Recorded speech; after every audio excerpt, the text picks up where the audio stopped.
Welcome back to the Elias Macko Show. As artificial intelligence continues to transform how we search for and consume information, Google's new AI generated search summaries is under fire, also known as AI overviews. These quick answers appear at the top of search results. And I know it's convenient for users. They're also causing alarm in the journalism world. Let's find out why. Jessica Johnson joins us, a senior fellow at McGill University's Center for Media, Technology, and Democracy. Jessica, welcome to the program. It's great to be here. Thanks for having me. Is it fair to say, because I know there are some people that I'll talk to say, "Oh, are you using AI? Are you using ChatGPT?" And they'll say to me, "Oh, I don't use any AI." And I'm like, if you've done a Google search, they're forcing it on you. So maybe you have. So is it fair to say that all of our listeners have encountered these AI overviews? I'm sure we have, and we've encountered them for a long time, maybe without even labeling it as such. It's just entered our world in a new way recently for me, through Google. Mm-hmm. And why is it causing alarm in the journalism world?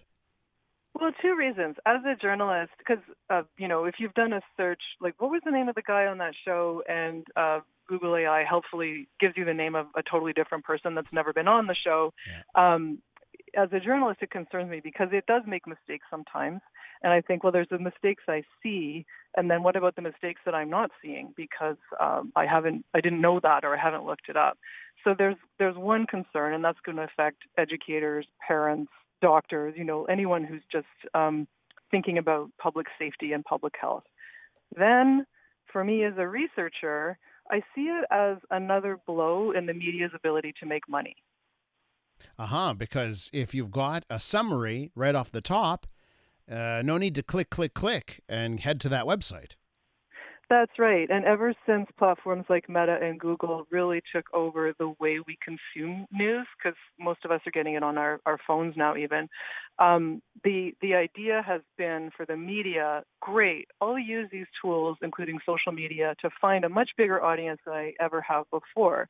But what I want is for them to come to my site or my app so that I can convert them either to subscribers, members, donors, or even just be able to capture their click so that I can tell my investors, look, we got 100,000 page views on that story.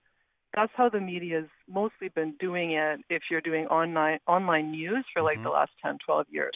So that's just been taken away in a considerable number. So I want to tackle both of those things you mentioned. First off, I want to talk about, just the facts that are being presented. If you go online now, you go to Twitter, X, whatever it's called, and people are sharing like AI summaries from Google, and they share the funny, hilarious, bad ones. Like I saw one recently where AI overviews is like, yes, the word Oreo is a palindrome. It's just like, it's like blatantly, absurdly false, right? But Google with its authority is like, here's the fact, right? So let's talk about that side of things first, and just what path we're going down when we trust these technologies that often are giving us the wrong results. So that's exactly it. Google's been changing over the years, and for a long time, it was the most reliable search engine. Like if you said, who's the Prime Minister of Canada, Google would be like, Mark Carney's the Prime Minister of Canada. So we're very used to trusting that tool for basic facts and information, and we can see the sources it's using. Like it would be like, here's the website that shows that, this. With this new AI search tool, it's doing summaries of information, and we don't really know how it came up with what it came up with. And the other thing is that because AI is really a writing tool, it's designed to fill holes in information to make a great story. I'm paraphrasing hugely, but that's sort of how the technology works. It's not designed to go down the street, tell you what the temperature is, interview two people. Like it can't do that. It only works with the information it has. And sometimes, and often that the information it has to work with, it has conflicting information, and then it tries to make a determination and comes up with the wrong determination. Yeah, like its primary job is to make something sound good. Like it's a great writing tool. So like if you're struggling with something, you're like, I'm trying to write a short story and I don't really know how to do it. Like it's a really useful tool for that. But if you're like, I need breaking critical information, that's what the media is for.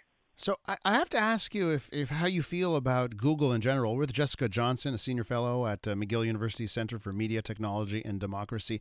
I have to ask you how you feel about Google in general when it comes to journalism, because some would say, hey, listen, Google's the company that played ball with that online News Act. They didn't take the Facebook route, which was legal for Facebook to ban the content. They said, hey, we'll pay. We're going to put up money to publishers. So they have seen to be more open to journalism than some other tech behemoths. So how do you view them in light of that?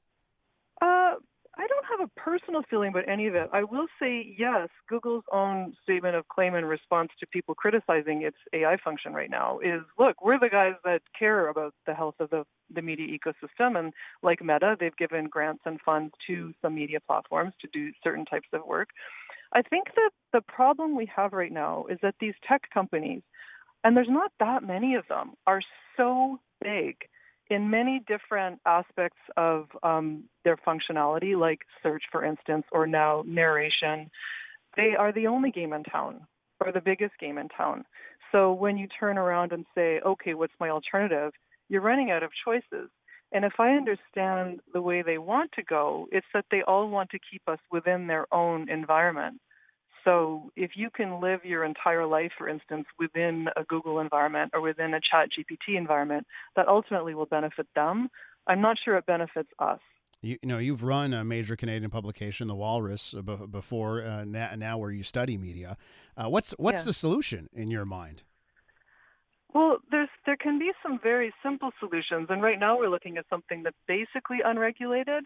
But for instance, what if in my Google AI summary I cited the sources I got it from? Mm. What if I was doing an AI summary, but I said, as reported by the Globe and Mail today, I found this. When you make a quote or a fact, attribute it to the source.